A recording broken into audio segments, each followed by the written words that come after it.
10 islands, 500,000 people, no rivers that run year-round, no lakes, some years almost no rain at all. On the 15th of June 2026, a football team from this tiny, dry, forgotten archipelago walked onto a pitch in Atlanta and held Spain, the reigning champions of Europe, a nation of 48 million people, to a scoreless draw. 6 days later, in Miami, they did it again, 2-2 against Uruguay, two-time world champions.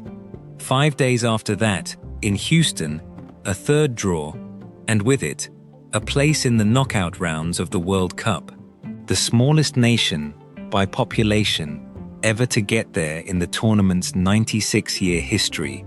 For most of the watching planet, this was the first time they had ever heard the name Cape Verde. They wore blue. They called themselves the Blue Sharks. And the country behind them is 10 volcanic islands adrift in the middle of the Atlantic Ocean, roughly level with Senegal, roughly the size of Rhode Island, with a population smaller than a single mid-sized city. That is the story of this place in miniature, perpetually mistaken for nowhere, a blank space on the map that people assume must be empty, must be minor, must be nothing. It is not nothing. It is a nation built out of volcanic rock, salt wind, and 5 centuries of longing. A place where an active volcano erupts every few decades and buries entire villages, and the people rebuild anyway, on the same ground, out of the same stone, where more of its own children live scattered across the world than live on the islands themselves, where a musical genre built entirely from the ache of leaving became one of the most beautiful sounds on Earth, where Europe built its very first city in the tropics, its busiest coal port in the Atlantic, and one of its cruelest prisons. The world thinks Cape Verde is a beach resort with a funny name. What if it is actually one of the strangest, most improbable survival stories on the planet? This is Cape Verde, the country you didn't know existed until it made the whole world watch. Before we set foot on shore, hold the strangeness of the place we are entering.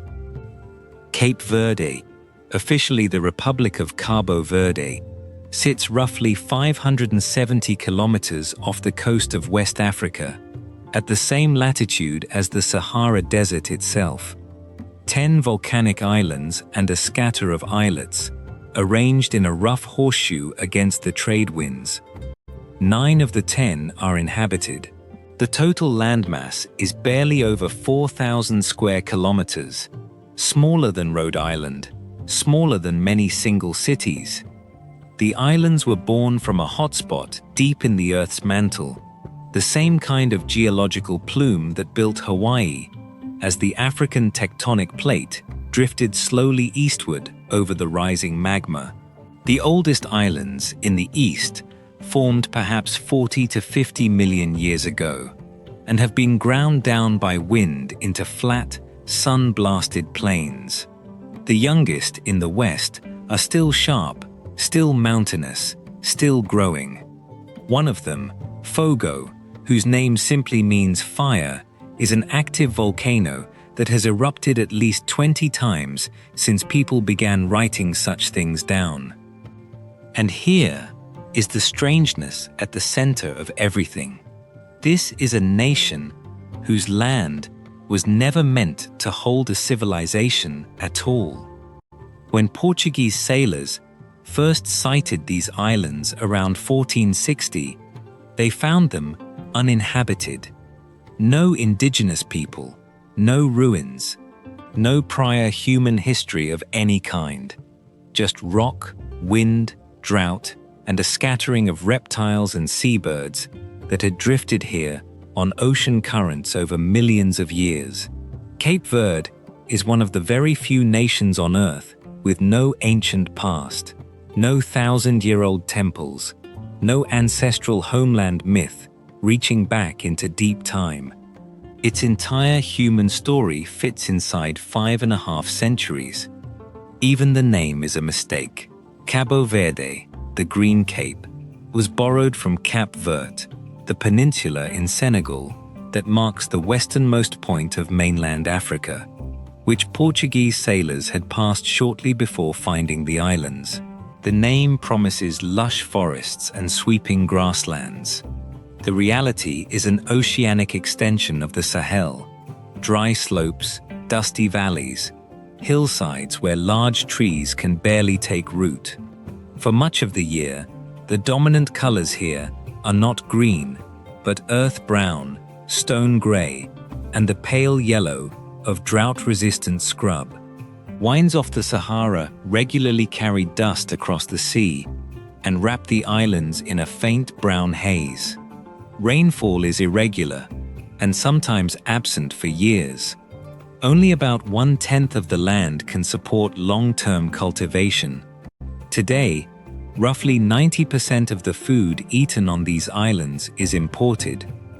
And yet, on this unlikely, unforgiving rock, in the space of 5 centuries, an entirely new people, a new language, a new music, and a new nation were built from nothing.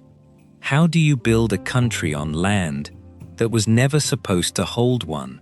And what does it cost the people who manage it? That is the question this journey answers. And it begins where everything here begins, in a small dry valley on the southern coast of Santiago, where Europe built its very first city in the tropics. Santiago Island, southern coast, a quiet valley opening between dry, rocky slopes, facing the open Atlantic. The Portuguese first called it Ribeira Grande. Today, it is called Cidade Velha, Old City. Stone-paved streets, low, whitewashed houses, coconut palms above a stony beach. It does not look like the site of a rupture in world history, but in 1462, this was the first permanent European colonial town ever built anywhere in the tropics. The very first place on Earth, south of the temperate world, where Europeans planted a lasting settlement. Portuguese, Spanish, and Genoese traders arrived within 2 years of the island's discovery. By 1466, the Portuguese crown had granted the settlers a royal charter permitting something specific and terrible: the right to trade in enslaved human beings. The location was almost cruelly perfect, close enough to the West African coast to be reached quickly, remote enough to be defensible, positioned directly on the sea routes of the Age of Exploration, where ships crossing between 3 continents stopped for water, food, and repairs. And so, through the 16th and 17th centuries, Ribeira Grande became one of the essential hinges of the entire Atlantic slave trade, a transit center where people torn from the coasts of West Africa were brought, held, baptized, taxed, and shipped onward across the ocean to the Americas. At the center of the town's main square stands a marble pillar, the pillory. It is small, almost delicate to look at, carved in an ornate Portuguese style. It was where enslaved people who resisted were chained and publicly punished. It stands there still today, in the same square where tourists now sit at cafe tables in the shade. History in Cape Verde does not hide in a museum. It sits in the town square where you eat lunch. Nearby stands the Church of Nossa Senhora do Rosário, built in 1495, the oldest surviving colonial church anywhere in the tropics. For generations, enslaved Africans arriving on the islands were baptized here before being shipped onward. A church dedicated, with an irony no one intended, to a patroness of the very people whose freedom the building's existence helped erase. The register of ships that passed this coast reads like the index of an age. Vasco da Gama, 1497, on his way to India. Christopher Columbus, 1498, on his third voyage to the Americas. The survivors of Ferdinand Magellan's expedition, 1522, making port here on the last leg of the first journey any human beings had ever completed around the entire Earth. Sir Francis Drake, 1585, who came not to resupply, but to sack the town, one of several raids that would eventually push the colonial capital down the coast to Praia. For a brief window in the 16th century, this small dry valley on a nearly unknown island was one of the genuine crossroads of the planet. In 2009, UNESCO inscribed Cidade Velha as a World Heritage Site, naming it as testimony to two things at once: the birth of the Atlantic slave trade and the birth of something that grew, unplanned, out of its wreckage, the first Creole society in the modern world. Because something happened in this town that happened almost nowhere else on Earth in this era. The European settlers here were mostly men. The journey was long, the islands were poor, few women came. So the settlers, the enslaved, and the free Africans who lived alongside them intermarried extensively across generations until the population of these islands became something genuinely new. Not African, not European, a distinct people, a distinct culture, and a distinct language, born from the collision. Out of one of history's darkest institutions, on this improbable rock in the middle of the ocean, a wholly new nation quietly began to take shape. That new people needed a new tongue. They built one within a generation or two. It is called Crioulo, Cape Verdean Creole. Linguists consider it among the oldest Portuguese-based Creole languages anywhere in the world. Portuguese vocabulary poured into grammatical structures carried by enslaved West Africans, forged in the plantations and ports of these islands, beginning in the 15th century. Portuguese remains the country's official language, the language of government, of schools, of the courts. But Crioulo is the language of the home, the street, the family dinner table, the joke, the lullaby, the argument. Ask any Cape Verdean which language is truly theirs. Almost none will say Portuguese. And the language became something more than communication. It became the country's memory. Because for 5 centuries, Cape Verdeans have been leaving, pushed out by drought, by famine, by poverty, by the simple mathematics of islands that could not feed everyone born on them. And Crioulo became the thread that held a scattering people together across oceans. A grandmother in Boston and a fisherman in Praia, separated by 4,000 kilometers, share a language that exists nowhere else on Earth, understood by no other nation, belonging entirely and only to them. There is a phrase in Crioulo that captures the entire condition of being Cape Verdean better than any history book could. Rosto pa mar, costa pa terra. Eyes on the sea, back turned to the land. It describes a farmer standing in a drought-stricken field, watching rain clouds form over the ocean and drift past without ever touching the ground he has planted. But it describes something larger too, an entire people's posture toward the world. Land here has always disappointed. The sea has always been where the answer and the escape seem to lie. Hold that phrase.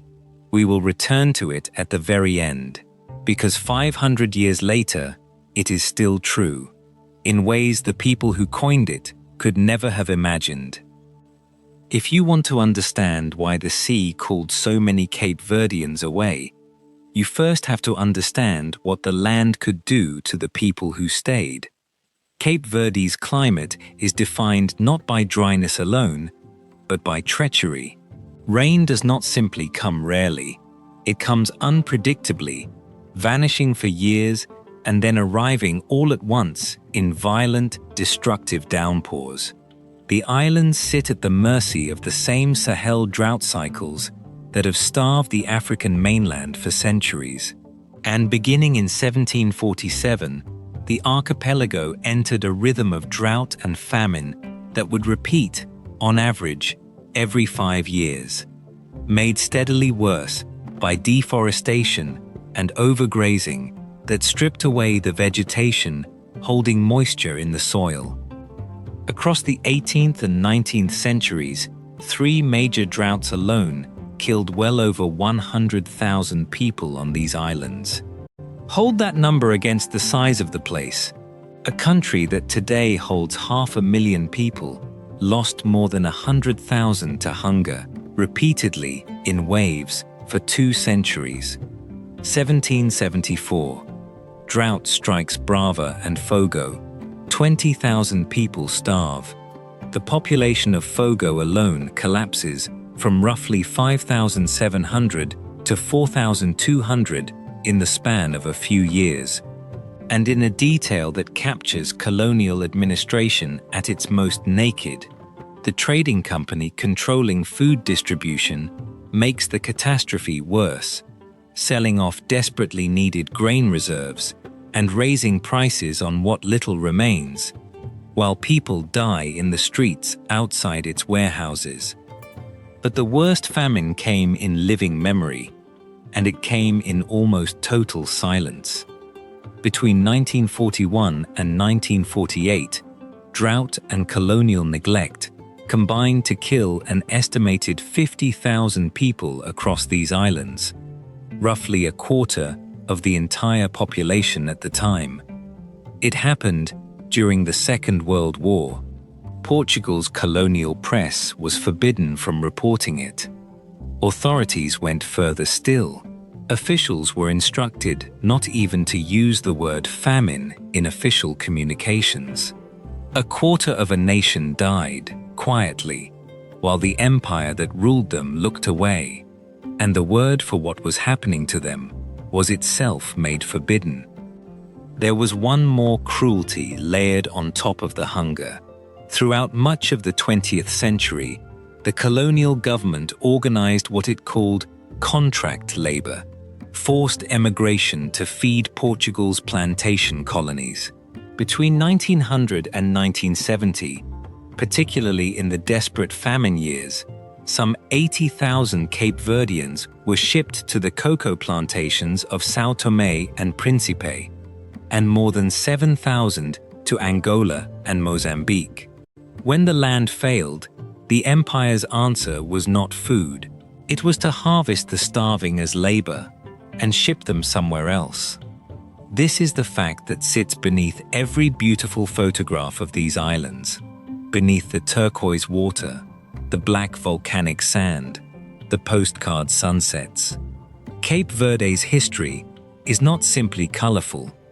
It is a 5-century record of a people who learned to survive on land that periodically, catastrophically, refused to sustain them, under an empire that at the worst moments refused to notice.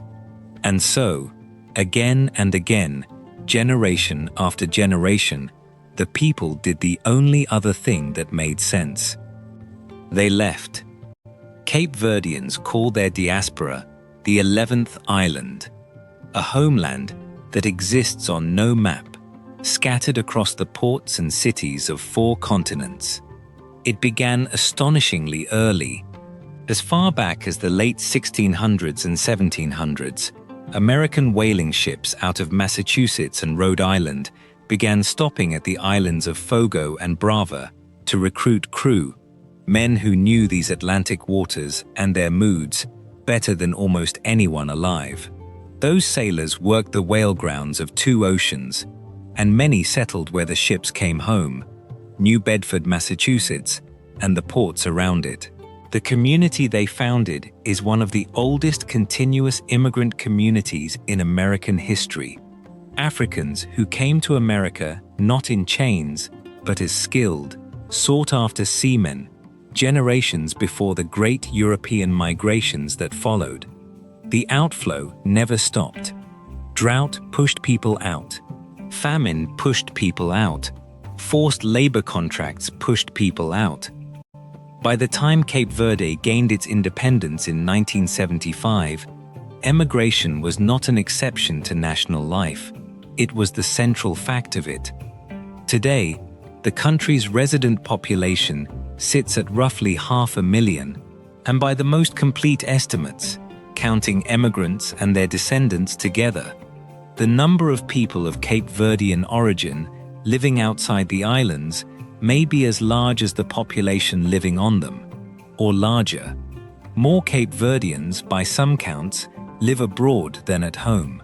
The largest communities are in Portugal, in the United States, concentrated heavily in Massachusetts and Rhode Island, and in the Netherlands, with significant populations across France, Luxembourg, Italy, and beyond. This is not demographic trivia. It reshapes what a nation even means. Cape Verdean politics must account for citizens who have never set foot on the islands. Remittances, money earned in Boston factories and Lisbon construction sites, wired home to family working dry fields 4,000 kilometers away, have long been one of the backbones of the domestic economy, a lifeline flowing backward along the same sea routes that carried the emigrants out. And the 11th island has its own culture, its own memory, its own longing for a home many of its members have only ever heard about in their grandparents' stories. Longing, in fact, is the one national resource these islands have never run short of, and in time, as we will see, they refined it into an export the whole world would come to treasure. But before the songs, there was the sea itself. And before we go to the harbor city where the music was born, pause for a moment on a quieter miracle. Because while the people of these islands were leaving, something else, every summer, kept faithfully coming back. Every year, between roughly June and October, the beaches of Boa Vista, the flat, desert-fringed island in the archipelago's east, become the stage for one of the great wildlife spectacles of the Atlantic. Loggerhead sea turtles, tens of thousands of them. The females haul themselves out of the surf at night, heavy, ancient, armored animals, some weighing well over 100 kilograms, and drag themselves up the sand to dig their nests and lay their eggs on the very beaches where they themselves hatched decades before. Cape Verde hosts one of the most significant loggerhead nesting concentrations anywhere on the planet, commonly ranked among the 2 or 3 largest in the world. And here, on these beaches, is one of the rare, genuine good news stories in modern marine biology. Conservation efforts, nightly beach patrols, community wardens, former poachers hired as guardians, have produced results that sound almost invented. Nesting counts on some of Boa Vista's key beaches have increased roughly 80-fold over the past few decades, an 80-fold increase against a species whose global numbers have collapsed by nearly half over the same period. On this one small island, the trend line of an entire species briefly bends the other way. And on a speck of bare rock in the archipelago's northwest, the tiny, waterless, uninhabited islet of Raso, one of the rarest birds on Earth, clings to existence, the Raso lark. A small sand-colored songbird found nowhere else on the planet, its entire world population numbering only a few hundred individuals, on an island so small and remote that almost no human being will ever set foot on it. Turtles that cross an ocean and return, faithfully, to the exact beach of their birth. A bird that has survived, alone, on a waterless rock, for longer than the nation watching over it has existed. On islands defined by leaving, nature keeps modeling the other half of the story. Everything here that endures, endures by coming back. Hold that thought, because the next chapter of this country's story is about the years when the whole world came to Cape Verde, and about what happened when, one day, it stopped coming. In the northwest of the archipelago lies the island of São Vicente, dry, wind-scoured, and for its first 3 centuries after discovery, essentially empty. It had no reliable fresh water. Nobody wanted it. What it did have was a bay, Porto Grande, a vast, deep, sheltered natural harbor, formed by the drowned crater of an ancient volcano, sitting almost exactly halfway along the shipping lanes between Europe and South America. For the age of sail, that meant little. But in the 19th century, the world's ships began to burn coal, and a steamship, unlike a sailing ship, must refuel. Suddenly, an empty bay in the middle of the Atlantic became one of the most valuable pieces of real estate on Earth. The British arrived first, and in force. Beginning in 1838, British companies, the East India Company's coal agents, then the Royal Mail Steam Packet Company in 1850, then a procession of others, established coaling depots along the bay at the small settlement called Mindelo. Ships plying the routes between Europe, South America, Africa, and Asia began stopping here by the hundreds, then by the thousands, to take on coal, water, salt, meat, and wine. The numbers tell the story of a boomtown. In 1879, around 669 ships refueled here in a single year. By the late 1880s, at the port's peak, nearly 2,000 ships were calling annually. In 1890 alone, the port was visited by more than 2,200 vessels carrying over 340,000 people. A town that had barely existed a generation earlier now had elegant Victorian houses, a grand market, oil lamps on the street corners, and a cosmopolitan swirl of sailors, merchants, and laborers from 3 continents. And Mindelo became something more than a coal pile. In 1874, submarine telegraph cables came ashore here, linking Europe to Brazil. More followed, tying Africa to the Americas. By 1912, this small Cape Verdean port had become the most heavily used transatlantic telegraph station in the world. For a few decades, a meaningful fraction of everything humanity said to itself across the Atlantic, news, markets, wars, love letters, passed through wires that touched land at Mindelo. Then the world changed fuels, and the world moved on. Ships switched from coal to oil, which Mindelo was poorly equipped to supply. Rival ports at Dakar and Las Palmas invested, modernized, undercut. Portuguese taxation drove shipping lines away. The decline was brutal and fast. In 1891, 2,000 coal workers lost their jobs as the depots shrank. By 1910, the town was on its knees, its poor kept alive by foreign charity. In 1912, 4,000 unemployed coal workers staged a peaceful protest in the town square, demanding, quite simply, to be fed. Mindelo never regained its place in the world's logistics. But something unexpected had already happened in those crowded decades. All those sailors, all those languages, all those songs carried ashore from 3 continents had soaked into the town. The boom died. The cosmopolitan soul it created did not.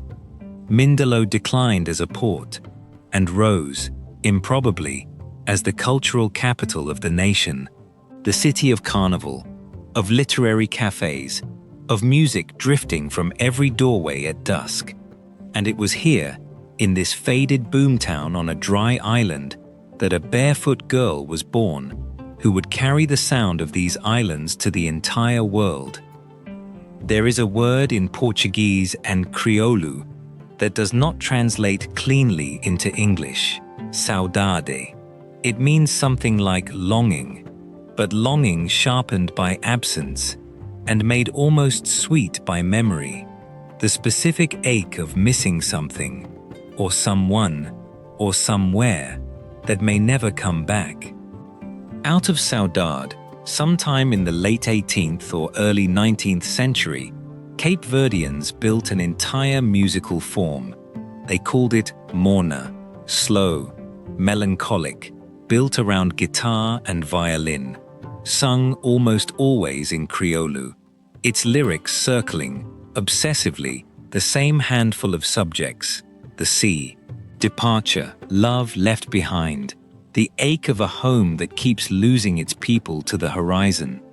Morna is, quite literally, the music of everything this film has shown you so far. The famines, the emigrant ships, the 11th island, distilled into melody. For nearly 2 centuries, it remained largely a local treasure, carried quietly into the diaspora, almost unknown to the wider world. Then one woman changed that. Cesária Évora was born in Mindelo on the 27th of August, 1941, into poverty in the very years the Great Silent Famine was beginning to starve the islands. She sang in the port city's bars for decades, for little money, her voice filling rooms full of sailors, while the world outside never learned her name. She was in her late 40s, an age when most careers are ending, when she was finally invited to record in Paris and given, astonishingly, a global stage. They called her the barefoot diva because she performed without shoes, a gesture of solidarity, she said, with the poor women and children of her islands who had none. Her voice, deep, unhurried, weathered, carrying the entire weight of saudade in a single held note, became, almost overnight, the most recognized sound ever to come out of this tiny nation. Her 1992 album, its signature song titled simply Saudade, Longing, sold hundreds of thousands of copies and carried morna onto the world music charts of Europe and the Americas. In 2004, she won a Grammy Award. A country most listeners could not place on a map had produced one of the most beloved voices on earth, singing, in a language spoken almost nowhere else, about the specific grief of a people who kept having to leave home in order to survive. She never really left, though. She kept her house in Mindelo, kept her door famously open to neighbors, and died there, in her hometown, on the 17th of December, 2011. The international airport of São Vicente now carries her name. The barefoot girl from the famine years became the front door of the nation. And morna did not die with her. In 2019, UNESCO added it to the list of humanity's intangible cultural heritage. A new generation, Lura, Mayra Andrade, Sara Tavares, carries it forward, folding it into jazz and electronic music, keeping the old ache alive in new forms. But melancholy is only half the story of this nation's sound, because down in the islands of the south, on Santiago, the music does something else entirely.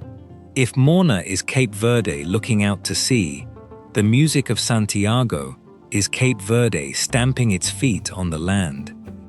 It is called funana, and it is everything morna is not. Fast, urgent, driven by the gasping, pumping bellows of a diatonic accordion and the metallic scrape of the ferrinho, an iron bar played with a knife blade. The dance that goes with it is close, physical, joyous. Where morna aches, funana burns. And alongside it lives something older still, batuk, one of the most ancient musical forms on these islands, carried across the ocean in the memories of enslaved West Africans and kept alive for centuries, overwhelmingly by women. A circle forms. Cloth bundles are gripped between the knees and beaten like drums. One voice calls, the circle answers, and in the center, a dancer moves in a rolling, hypnotic rhythm that traces straight back to the African mainland. These were the sounds of the Badiou, the people of Santiago's rural interior, the descendants of the enslaved and the escaped, the most African of Cape Verde's communities. And for exactly that reason, the colonial world looked down on them. Accounts from the colonial era describe these African-rooted musics being disdained, discouraged, and at times suppressed by the authorities and the church, dismissed as primitive, indecent, dangerous. The music of the elite salons was European. The music of the Badiou was something to be kept out of sight. It survived anyway, in the funkos, the round stone houses of the interior, in the batuk circles at weddings and festivals, in the fingers of accordion players who taught each other in kitchens and courtyards, beyond the reach of anyone's approval.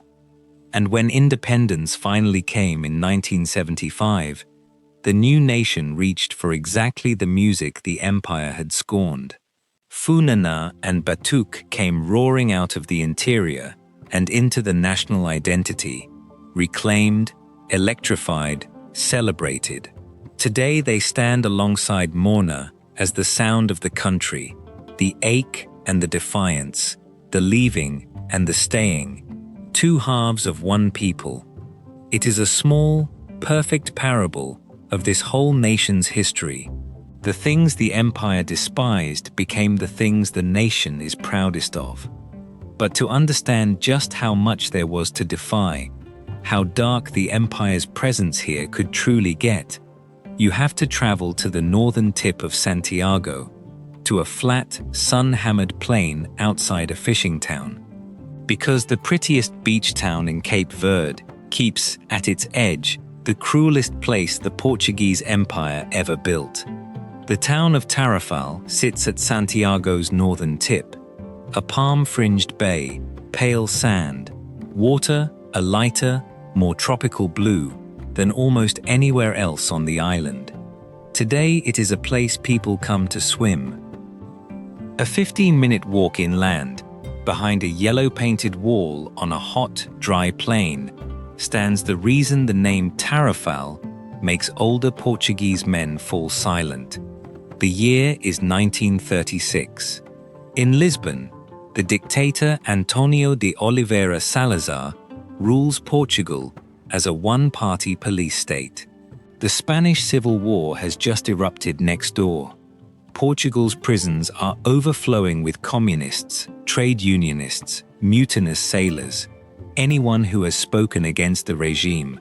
And so, by decree, in April of that year, the government creates a solution, a penal colony for political prisoners, on the most isolated ground it controls, an island, in the middle of the ocean, at the end of the world. On the 18th of October 1936, a ship from Lisbon lands the first 152 political prisoners at Santiago. What awaits them is a rectangle of bare earth, 200 meters by 150, ringed with barbed wire. For the first 2 years, they sleep in canvas tents, in a climate of brutal heat and disease, hauling their own brackish drinking water in old fuel cans from a source 2 kilometers away.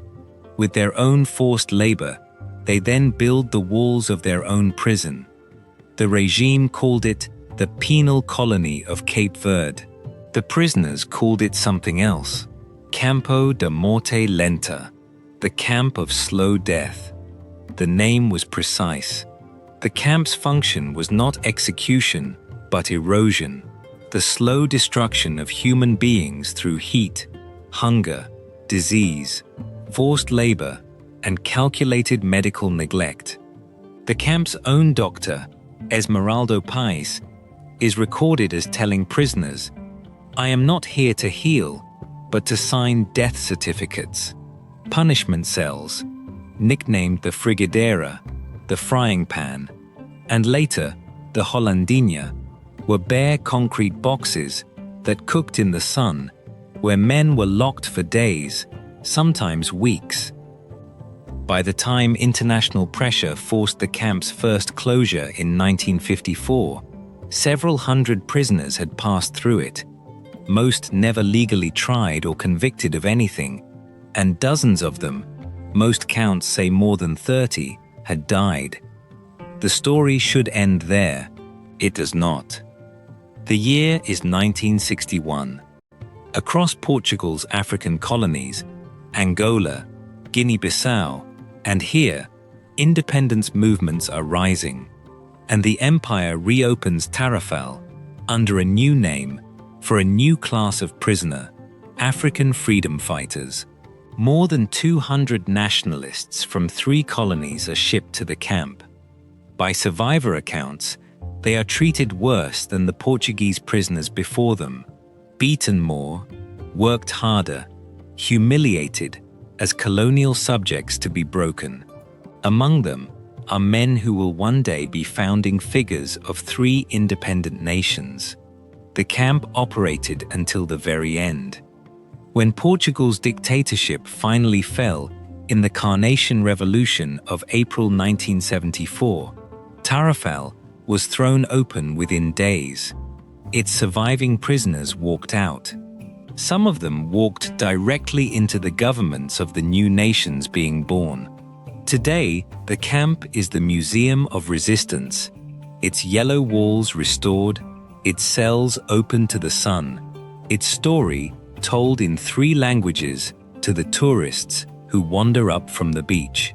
In 2016, Cape Verde declared it a National Heritage Site, and the country now leads a campaign, together with Angola, Guinea-Bissau, and Portugal itself, to have it inscribed as a UNESCO World Heritage Site, so that the empire's cruelest classroom becomes permanently, officially, a lesson. Stand in its silent yard today, and the arithmetic of this island completes itself. A few kilometers of dust separate the camp from the beach. Between them lies the whole span of what these islands have been, paradise and prison, on the same ground, under the same indifferent sun. And among the prisoners' heirs, the movement whose members passed through these walls, was a party carrying the initials PEGS. Its founder never saw the inside of Tarrafal. His war was fought elsewhere, but it is his face on the banknotes now, and his name on the airport of the capital. And his story is where this one goes next. He was born, strangely, not on Cape Verde at all, but in Portuguese Guinea, on the West African mainland, in 1924, to Cape Verdean parents. His name was Amilcar Cabral, and he trained not as a soldier or a politician, but as an agricultural engineer, a man who walked colonial plantations with a notebook and understood, with a scientist's precision, exactly what empire had done to the soil and the food supply of the lands he studied. He had seen what drought and neglect did to his parents' islands. He had, in the most literal sense, measured it. In 1956, he co-founded a clandestine movement, the African Party for the Independence of Guinea and Cape Verde, the PAIGS, built on an argument that seemed almost absurd, that a scattering of drought-stricken islands and a sliver of mainland swamp and forest, separated by hundreds of kilometers of ocean, were one people with one struggle, and could defeat a European empire. In 1961, the movement went to war in Portuguese Guinea. Cabral proved to be one of the most formidable revolutionary strategists of the 20th century, feeding his fighters through agricultural reform in the liberated zones, sending mobile schools and clinics into the bush, arguing the colonial case before the United Nations. Within a decade, a force of roughly 10,000 guerrilla fighters had fought Portugal's army to a standstill across much of the territory. He did not live to see the end. The year is 1973. On the 20th of January, outside his home in Conakry, Amilcar Cabral is shot dead, assassinated by a rival from within his own movement, in a plot whose full authorship is argued about to this day. He is 48 years old. The war he built is months from victory. The year is 1975. On the 30th of June, Cape Verdeans elect their first National Assembly. 5 days later, on the 5th of July, the flag of Portugal comes down over Praia after 513 years. The nation Cabral imagined, but never once governed, never even saw free, stands on its own for the first time in its existence. And then Cape Verde did something that almost nothing in its circumstances predicted. It became boring, in the best possible sense of the word. While coups and civil wars consumed so many of the continent's new states, Cape Verde held. In 1991, it moved peacefully from single-party rule to multi-party democracy, and since then it has done the rarest thing in post-colonial politics: nothing dramatic at all. Free elections held on schedule. Power alternating peacefully between parties, again and again, through the ballot box. By most contemporary rankings, it stands today among the handful of Africa's most stable democracies, and near the top of the continent in press freedom and governance. A nation with almost no fresh water, no oil, no minerals, built on rock, too dry to reliably farm, and its most valuable creation turned out to be trust. Institutions that work, elections that are simply, reliably counted. The country even conquered one of its oldest biological enemies. In January 2024, the World Health Organization certified Cape Verde malaria-free, one of only a handful of African nations ever to achieve it. Politics, at last, had stopped being one of Cape Verde's problems. The oldest problem, however, never left. It is waiting in the next section, in a dry field on Santiago, where a farmer is watching a pipe that does not yet reach her land. Drive into the interior of Santiago today, into the district of São Domingos, and you will find the oldest war on these islands still being fought, quietly, hectare by hectare, against the sky. In the farming area called Portal, a woman named Ana Tavares works her field with her 7-month-old daughter strapped to her back. Her 2 older sons, 12 and 15, help in the fields before school. "I chose agriculture because it's what I love," she told a reporter in 2026, pausing near the wood stove where the family's lunch was already simmering. Her plot is part of a government project transforming patches of this drought-prone valley with drip irrigation and desalinated water, one of the small green squares slowly multiplying across a brown landscape. A short distance away, another farmer, Jeremias Miranda, is still waiting. The desalination pipes have not yet climbed high enough to reach his land. "The water is still down in the lower areas," he said. "We are just waiting and hoping it reaches us here." Around him, he watches the young people of the valley leave, one by one, choosing anything over another season of this fight. This is what the ancient enemy looks like now. Not the mass graves of 1774 or the silent starvation of the 1940s, but a race between infrastructure and exhaustion, fought with desalination plants, boreholes, drip lines, and tanker trucks. Cape Verde today draws a large and growing share of its drinking water from the sea itself, through desalination, trading the mercy of the clouds for the steadiness of machines. The government has pledged to push renewable energy toward roughly half of the country's electricity by 2030, in part because desalination devours power, and sunshine and wind are the two things these islands have never lacked. 250 years separate the famine of 1774 from Jeremiah Miranda's dry field. The drought that once killed a quarter of a nation has not been defeated. It has only been managed.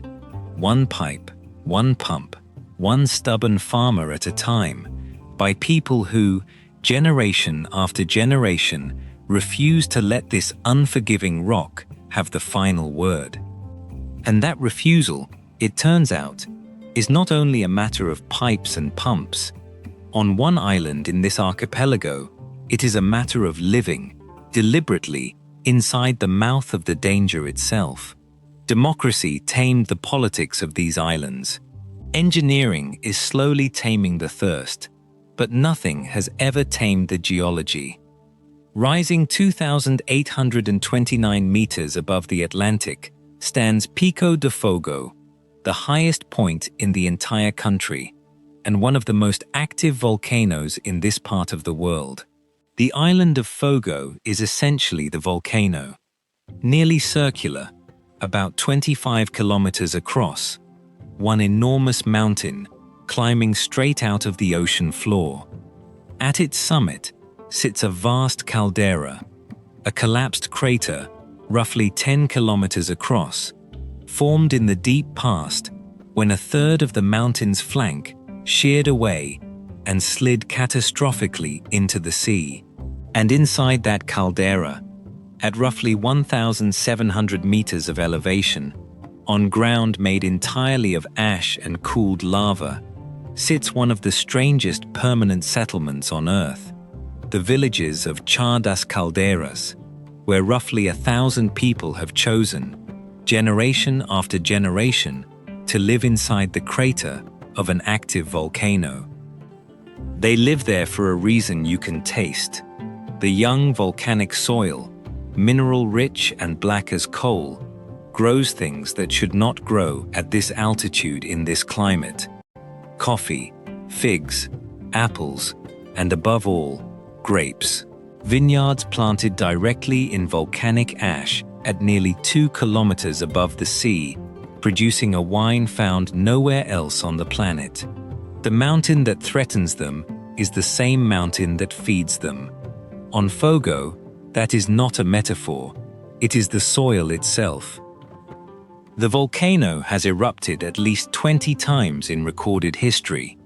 In 1995, fissures tore open on its flank, and some 1,300 residents fled overnight as lava took their homes. They came back. They rebuilt. Then came the 23rd of November, 2014. After days of earthquakes that had families sleeping outside their own houses in fear, the mountain split open near its summit and sent a wall of lava moving, slowly and unstoppably, toward the villages. There was time to flee, and almost no way to save anything that could not be carried. Over the following 77 days, the flow ground through the settlement, burying homes, the school, the wine cooperative, where the caldera's famous vintage was made. By the time it stopped, in February 2015, roughly 3/4 of the buildings in the villages of Portela and Bangaera were gone, entombed under meters of new black rock.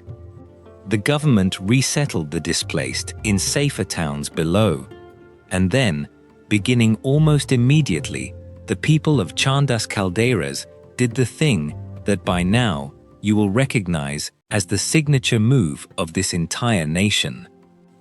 They went back.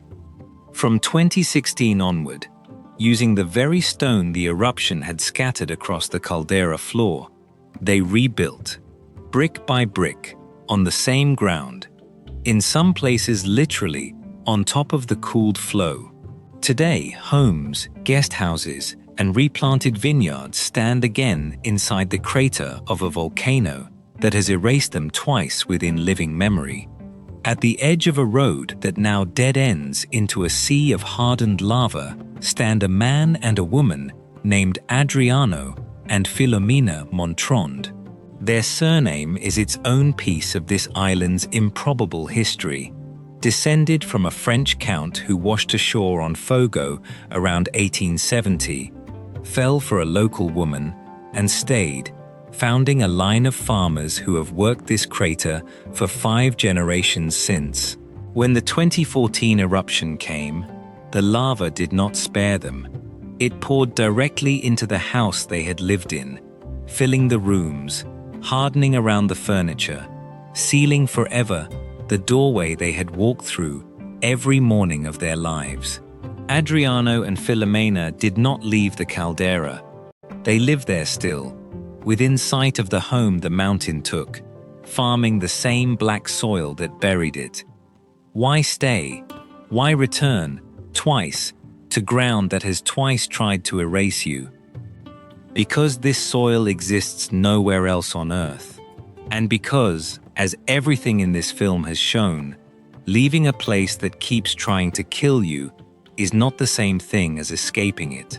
Sometimes, it is simply another kind of loss, added to a ledger this nation has been keeping for 500 years. Hold the Montronds in your mind. We will end with them. Step back now and take in the whole improbable archipelago at once, because these 10 small islands, despite their tiny combined size, contain a range of worlds that nations 100 times larger would envy. Locals divide them by the wind. To the north, the Barlavento, the Windward Islands. To the south, the Sotavento, the leeward, more sheltered from the Atlantic's force. Santo Antão, in the far northwest, is the shock. Those who know Cape Verde only as a dry land are not prepared for this. Knife-edged volcanic ridges, ravines 1,000 meters deep, and valleys, Paul, Ribeira Grande, so green they seem imported from another latitude. Mist off the trade winds catches on the high peaks, and waters terraced fields of sugarcane, carved into slopes so steep the farms seem to hang above the clouds. From that cane, islanders distill grog, the national spirit, in small stills that have worked the same valleys for generations. Sal, in the east, is the opposite pole, a flat, honey-colored slab of desert in a deep blue sea, one of the oldest islands, worn almost level by tens of millions of years of wind. Its name means salt, and at Pedra de Lume, a settlement founded in 1799, you can walk through a tunnel into the crater of an extinct volcano whose floor is a blinding white salt pan, where seawater, seeping through the rock, evaporates into brine far saltier than the Dead Sea. For a century, salt from this crater filled the holds of passing ships. Today, visitors float, weightless, in the red-walled crater where an industry used to be. On the coast nearby, the resort town of Santa Maria, founded in 1830 for the salt trade, now welcomes the sun-seekers who have made Sal the front door of Cape Verdean tourism. Boa Vista, beautiful view, carries the Sahara itself, dunes of fine desert sand, blown across hundreds of kilometers of open ocean from Africa and deposited on an island that geologically has nothing to do with the desert it now resembles. On its wilder shores, shipwrecks rust in the surf, and in summer, as we have seen, the loggerheads come home to nest. Santiago, the largest, is the nation's spine, the capital Praia at its southern end, alive with government, universities, and the port, Cidade Velha and Tarrafal, holding down opposite ends of its history, and in its mountainous interior, the heartland of the Badiou, where Batuque circles still form and Funana still burns. São Vicente is Mindelo, and Mindelo is carnival and music, the faded coaling boomtown, reborn as the nation's cultural capital. Its bars echoing with morna at dusk, its August full moon festival at Baía das Gatas, drawing musicians from across the Portuguese-speaking world. And then the quiet ones, São Nicolau, of colorful villages folded among rugged peaks, Maio, of empty beaches, and a rhythm of life barely touched by the modern world. Brava, the island of flowers, smallest of the inhabited islands, green and mild, the ancestral home of the whaling emigrants, so tied to New England that for generations its families have had one foot in each hemisphere. Fogo, the mountain of fire, and Santa Lucia, the 10th island, waterless and wild, where no one lives at all, left to the seabirds and the wind. A desert beside a cloud forest, a carnival city beside a prison camp, a salt crater beside a wine crater.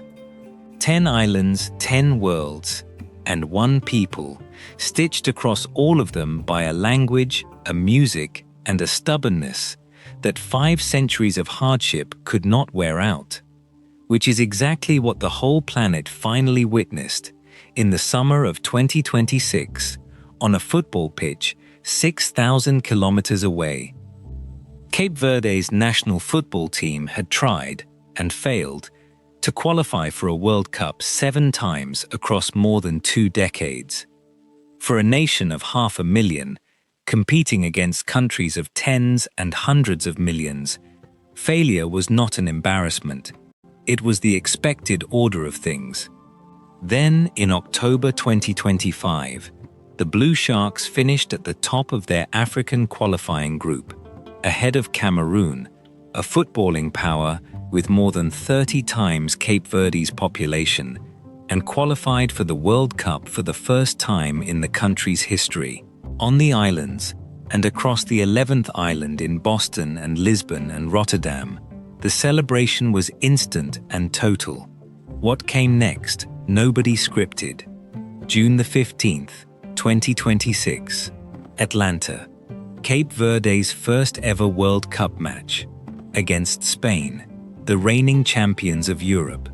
Their goalkeeper is Vozinha, 40 years old, a veteran of all the long failing years. For 90 minutes, Spain attacks, and for 90 minutes, the smallest nation at the tournament refuses to break. Final score, 0-0. June the 21st, Miami. Uruguay, 2-time world champions. Cape Verde goes behind, comes back, and holds again. 2-2. June the 26th, Houston, Saudi Arabia. Another draw, and with it, arithmetic that made the football world blink. 3 matches, 3 draws, second place in the group. Cape Verde advanced to the knockout rounds of the World Cup, the first debutante nation to reach the knockout stage in 16 years. The first team in 28 years to advance by drawing every group game, and the smallest country, by population, ever to reach a World Cup knockout round in the tournament's 96-year history. 3 matches, 0 defeats, 500,000 people. It was celebrated simultaneously in Praia and in Boston, in Mindelo and in Lisbon, and in Rotterdam. One scattered nation, on 4 continents, watching one team refuse to lose. For 90 minutes at a time, the whole watching world was forced to find Cape Verde on the map, and to say its name correctly. And whatever happened in the rounds that followed, the deeper result was already in. A country built by people the world shipped, starved, imprisoned, and overlooked, had walked onto the largest stage on Earth, and simply, calmly, stood its ground. It is, in miniature, the entire story this film has been telling. Land too poor to feed its people. a nation forced, again and again, across 5 centuries, to prove itself against odds that should have been final. Famine, empire, a prison camp, a volcano, and which, every single time, found some way to stay standing. So return, at the very end, to the crater, to Char das Calderas, inside the volcano, to the black soil, and the vines climbing out of lava that cooled only a decade ago. Adriano and Filomena Montronds are still there, farming beside the buried outline of the house the mountain swallowed in 2014. He was here when the eruption of 1995 took the village the first time in living memory. He was here when the mountain took his own home. In all likelihood, he will still be here when Pico de Fogo wakes a third time, because it does not sleep forever, and everyone who lives inside its caldera knows it. He does not stay because he has failed to notice the danger. He stays because this soil, forged nowhere else on earth, is his, and because 5 generations of his family have already made this exact bargain with this exact mountain and have never once regretted the wine. That bargain is the true story of Cape Verde, not the postcard of turquoise water and black sand beaches, though that is real too. The deeper truth is a nation built by people who kept losing, to drought, to famine, to an empire that starved them in silence and caged their liberators behind yellow walls, to a volcano indifferent to their vineyards, and who, every single time, found some way to answer. Some stayed and rebuilt on the ash. Some left and carried the island's grief across the ocean in a song, until the entire world learned to feel saudade in a language it had never heard before.